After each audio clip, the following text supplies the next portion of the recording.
She vanished. He had 24 hours to find her. The screen is black. The sound of a panicked, trembling voice cuts through the silence. The audio slightly distorted, as if from a 911 call. Father's voice, asterisk, asterisk, my daughter, she's gone. She was just right here, in the front yard. I looked away for a minute. Maybe not even a minute. And now she's gone. I can't find her anywhere.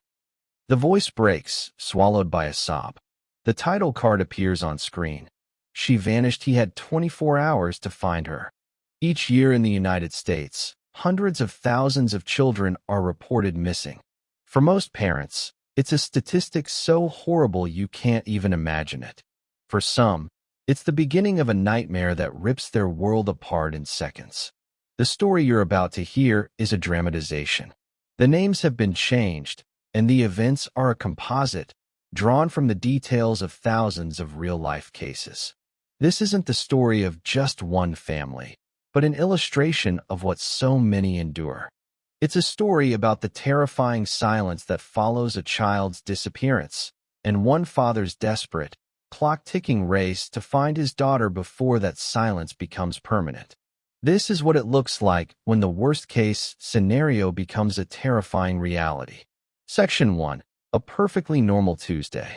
For Bradley Willis, the day began like any other Tuesday. The sun was just starting to warm the quiet suburban streets of Jonesboro, Arkansas. It was late spring, that perfect time of year when the air still holds a hint of coolness before the full weight of the southern summer arrives. Bradley was a single father, a role he'd poured his entire soul into since his wife passed away 3 years earlier. His world, once a universe of shared dreams, had condensed into a single, brilliant star, his 6-year-old daughter, Georgia. Georgia was a whirlwind of bright pink sneakers and untamable blonde curls. She had her mother's wide, curious eyes and a laugh that could fill their small house to the brim. She was the reason Bradley worked a steady, if unexciting, job as a logistics manager. She was the reason he'd learned to braid hair, clumsily at first, but with a confidence that grew each morning. She was why he knew the name of every princess in every animated movie and could sing their theme songs on command. Their life was a carefully built routine, a fortress of normalcy meant to protect them from the sadness that still lingered. That Tuesday morning was no different. The routine was sacred. Wake up at 6:30 a.m. Bradley would get the coffee going while Georgia, rubbing the sleep from her eyes, shuffled into the kitchen, dragging her stuffed elephant, Peanut, by one ear. They'd have breakfast, cereal for her, toast, and black coffee for him. They'd talk about her dreams, which were always wild adventures with talking animals, and his plans for the day, which he'd try to make sound just as exciting. Today, Daddy has to fight the dragon of inventory, he'd say, and she'd giggle. After breakfast, he helped her get dressed. She chose a bright yellow sundress covered in daisies. Like sunshine, Daddy, she'd said, twirling. He'd agreed, his heart swelling with a familiar, powerful love. He packed her lunchbox, a peanut butter and jelly sandwich, crusts cut off, apple slices, a juice box, and a single chocolate chip cookie for a special treat. He dropped her at school with a kiss on her forehead and their usual, "Be good, sunshine. I love you." She'd replied, "I love you too, Daddy," before running to join her friends, her yellow dress a flash of brilliance on the green grass. The day at work was just a day at work. Spreadsheets, phone calls, shipments. Bradley's mind, as it often did, drifted to Georgia. He thought about her school play, where she'd been cast as second tree from the left. She was so proud of her one line, "The wind is blowing," practicing it with all the drama she could muster. He smiled to himself, having already requested the afternoon off for her big debut next week. At 3:15 p.m., he was back in his car, making the drive to her elementary school. This was his favorite part of the day, that moment he'd see her face light up when she spotted his car. She would unload a flood of stories about art class, a scraped knee, and something funny a friend said at lunch. It was the rhythm of their life, predictable and deeply comforting. Back home, the routine continued. Goldfish crackers for a snack. Then, an hour of playtime while he started dinner. On nice days like this, she played in their fenced-in front yard, where he could watch her from the big kitchen window. The yard wasn't huge, but it was theirs. It had a swing set he'd built himself and a small sandbox where Georgia built castles for Peanut the elephant. Today, she wanted to draw with her sidewalk chalk.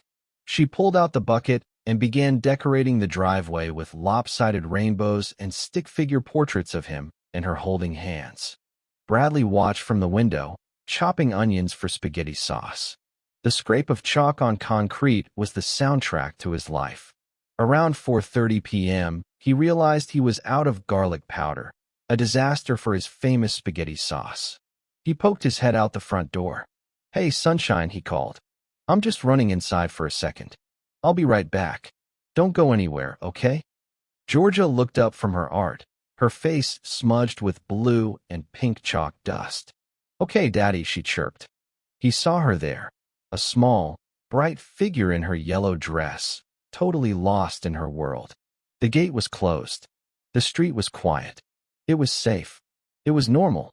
He was just stepping inside for a moment. He turned, went to the spice rack, found the garlic powder, and sprinkled it into the sauce. He stirred, tasted it, added a pinch of salt.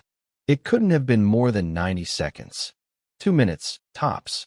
He walked back to the front door, a smile on his face, ready to call her in.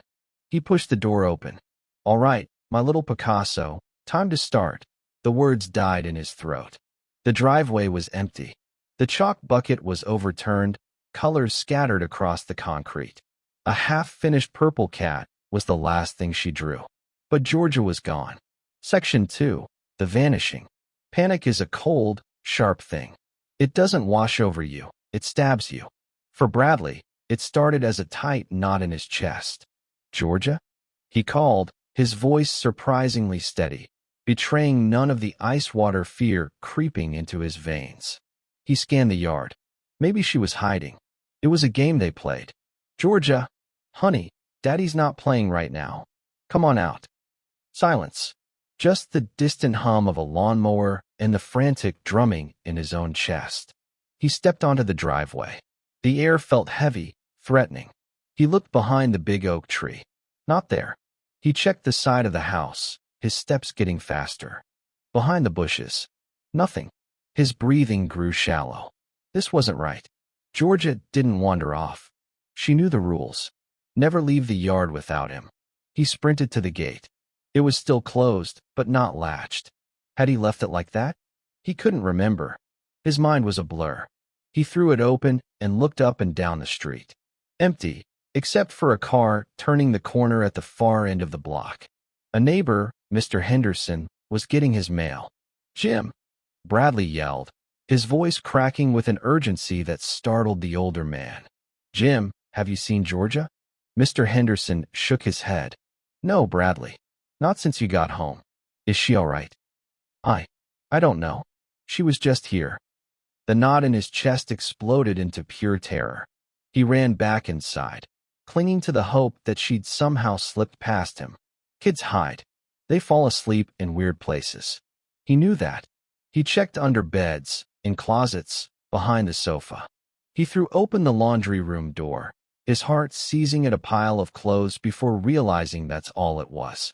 "Georgia, this isn't funny anymore," he screamed, his voice echoing through the suddenly huge house. But the house was silent. Empty. The only proof she'd been there was a half-eaten bag of goldfish on the counter and chalk smudges on the doorknob. He ran back outside, fumbling with his cell phone to dial 911. The numbers swam on the screen. He took a shaky breath and tried again. 911, what's your emergency? The operator's calm voice was a jarring contrast to the chaos inside him. My daughter, he choked out. My 6-year-old daughter. She's missing. She was in the front yard. I was inside for maybe 2 minutes. She's just gone. The questions began. Her name, her age, what she was wearing, the yellow dress, the pink sneakers, her height, her weight, her blonde curls. Each question was a fresh stab of pain, confirming this was real. The operator told him officers were on their way and to not touch anything. Don't touch her room, her clothes. They could be evidence. Evidence of what? The unspoken word hung in the air: abduction. The 10 minutes it took for the first patrol car to arrive felt like a lifetime. Bradley paced the driveway, his mind replaying those 2 minutes again and again. What did he miss? A car he didn't recognize? A person walking by? His memory was a terrifying blank. The world had shrunk to this single stretch of pavement, where a half-finished chalk drawing of a purple cat seemed to mock him, a colorful ghost of the last moment his life was whole. In those few frantic moments, Bradley Willis had crossed an invisible line. He'd left the world of ordinary parents and stepped into a nightmare. Section 3. The Race Against Time. The first hour. The clock is ticking. When the first patrol car arrived, its flashing lights painting the street in strokes of red and blue, a strange mix of relief and dread washed over Bradley. The police made it official. This wasn't a game of hide-and-seek anymore. It was a crisis. 2 officers, a man and a woman, got out, their movements calm and deliberate. They immediately began the process. One officer took Bradley aside, asking him to go over the timeline again, every single detail. The other began a systematic search of the house and yard. It's a standard procedure. Many missing child calls end with the child found asleep under a bed. Bradley knew, with a certainty that chilled him to his soul, that they would not find her there. He gave them the most recent photo he had of Georgia, from her birthday party last month. She was beaming, a smear of chocolate frosting on her cheek. Looking at it felt like a punch to the gut. The officers broadcast her description: 6-year-old female, Georgia Willis, blonde hair, blue eyes, last seen wearing a yellow sundress and pink sneakers. The words were so clinical, so detached. That wasn't a description, that was his daughter. Time started to warp. Every passing moment was a new wave of fear. He knew, instinctively, the clock was his enemy. For law enforcement, this isn't just an instinct, it's a terrifying fact. A well-known study of child abduction homicides revealed a horrifying pattern. In cases where the child was ultimately killed, 76% were killed within the first 3 hours. It's a grim statistic from the rarest and worst-case scenarios, but it hangs over every single investigation, reminding police that the first few hours aren't just critical. They can be the difference between life and death. As the first hour bled into the second, the scene transformed. More police cars arrived. Detectives in plain clothes took over. Neighbors gathered at a distance, their faces etched with concern. The quiet street had become the epicenter of a parent's worst nightmare. Bradley felt a paralyzing helplessness. The police were methodical, but to him, their pace was agonizingly slow. He wanted to scream, to run, to tear the neighborhood apart himself. The officers urged him to stay put, to be available for questions. But waiting felt like torture. He remembered her tablet. He ran inside and handed it to a detective. She plays games on this. She chats with her cousins on a kid-safe app. Maybe. He was grasping at anything. The detective took it, placing it in an evidence bag.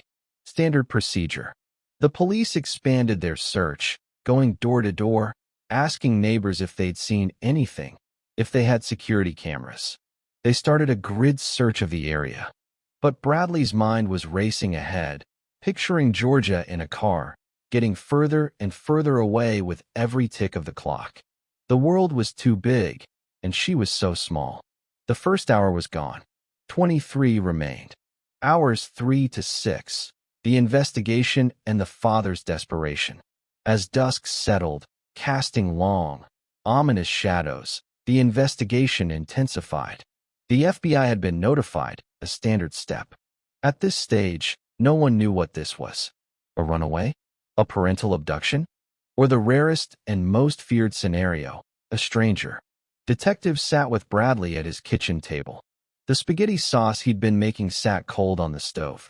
They asked him questions that felt like accusations, though he knew they were just doing their jobs. Any custody disputes? Estranged family members? Anyone who might want to harm him or Georgia? The questions forced him to examine every relationship through a new, terrifying lens. He told them about his late wife, his friends, his family. There were no battles, no angry exes. Their life was quiet. In most abductions, the perpetrator is someone the family knows. Stranger abductions are what everyone fears, but they are statistically far less common. While the police followed their protocols, Bradley felt a crushing need to do something. He looked at his phone, his hands shaking so badly he could barely type. He found the birthday photo of Georgia. Missing, he wrote. My daughter, Georgia Willis, 6 years old, has been missing from our home in Jonesboro since 4:30 p.m. She was wearing a yellow dress and pink sneakers. If you have seen her or have any information, please contact the Jonesboro police. Please, I'm begging you. Share this. I need my baby girl home. He hit post. The notifications began to flood in. Shares, comments, prayers. It was a digital tidal wave of concern, and for a fleeting moment, he felt a flicker of hope. He wasn't alone. Thousands of people were now looking for George's face. But with the support came the noise, frightening theories, unhelpful advice, and sickening speculation. He forced himself to look away from the comments, focusing only on the number of shares. Let it spread. Let someone, somewhere, see her. Around the 6-hour mark, a detective approached him. Mr. Willis, he said gently, we need to talk about the possibility of an Amber Alert. Hours 6 to 12, the Amber Alert dilemma and a glimmer of a lead. The words, Amber Alert, were both a validation of his worst fears and a beacon of hope. An Amber Alert could blast George's face across every phone, TV, and highway sign in the state. It was the most powerful tool they had. But the criteria are strict. It's not for every missing child. Police must believe an abduction has occurred and that the child is in imminent danger. Crucially, there needs to be enough descriptive information about the child, a suspect, or a vehicle to make the alert useful. Overusing the system weakens its power. This was the dilemma. They had a missing 6-year-old, which suggested danger. But they had no witnesses, no suspect, no vehicle. They had no definitive proof of abduction, only a child who vanished from her own front yard. George's case didn't meet the national guidelines. The lead detective explained this as gently as he could. We are working every angle. We have her in the National Crime Information Center, the NCSE database. Every cop in the country can see it. We've issued a BOLO, a be on the lookout. It felt like bureaucracy in a life-or-death emergency. Bradley pleaded. She's 6. She wouldn't just walk away. Someone took her. How is that not imminent danger? The detective's face was grim. We are treating it that way. But without a specific lead, we can't trigger the alert. We need one more piece. That piece arrived shortly after 11 p.m. A patrol officer, canvassing the neighborhood for the 3rd time, found something tucked under the wheel of a car 3 houses down. A small, stuffed elephant. Peanut. Bradley's blood ran cold. She never went anywhere without it. The fact that it was here, discarded on the street, was a terrifying sign. It meant she hadn't left willingly. But it was also a lead. It was found down the street, toward the main road. A detective re-interviewing neighbors found a resident who vaguely recalled an older, nondescript blue sedan parked on the street around 4:30. He hadn't thought anything of it. But combined with the location of the stuffed animal, it was something. It was the piece they needed. The lead investigator got on the phone. Within the hour, the decision was made. The Amber Alert was activated. Suddenly, every phone in the state buzzed with that jarring, unmistakable tone. On screen, George's smiling face appeared. Abducted child. Georgia Willis, age 6. Last seen in Jonesboro. Possibly in a blue sedan, unknown make/model. The machine was finally, fully in motion. But 12 hours were gone. Half the clock had ticked away with terrifying speed. Hours 12 to 24. a sleepless night, and a father's intuition. The night was a blur of caffeine and unbearable anxiety. Sleep was impossible. Bradley sat in his living room, now an impromptu command center, surrounded by the hum of police radios. Friends and family had arrived, bringing food no one could eat and words that couldn't penetrate his fear. George's face was everywhere, on the news, on his phone. His Facebook post had been shared over 50,000 times. Tips were flooding into the police hotline and the National Center for Missing and Exploited Children, or NCMEC. Each tip was a jolt of hope followed by a crash of despair when it turned into a false alarm. A brutal emotional roller coaster. As the hours ticked by, his mind refused to shut down. He paced the house, walking into Georgia's room again and again.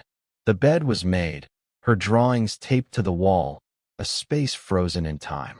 He sat on her small bed, needing to think. The police were following procedure, but they didn't know Georgia. Not like he did. He tried to put himself in her place.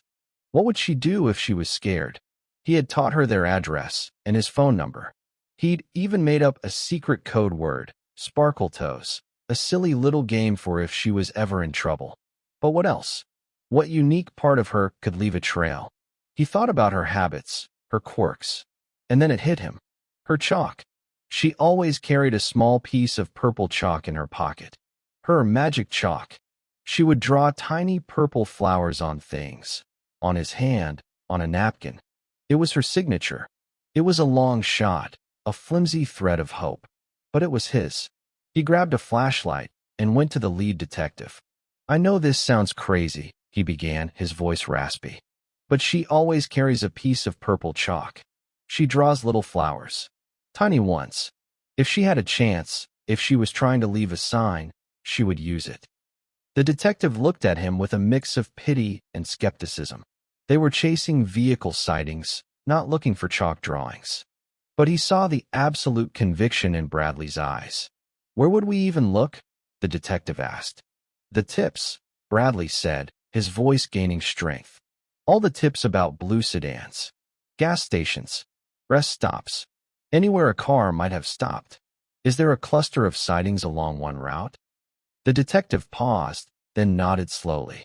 He got on his computer. As they mapped the tips, a faint pattern emerged. Several reports mentioned a blue Ford Taurus heading north on Highway 67. One was at a rundown gas station about 80 miles away. The caller had mentioned it because the driver, a man, seemed agitated and wouldn't let the little girl in the car get out. It was now almost 5 a.m. The 24-hour mark was looming. "Let's go," Bradley said to the detective. "I have to go." It was against protocol. But the detective looked at Bradley's face, etched with sleepless anguish, but now alive with purpose, and made a decision. He nodded.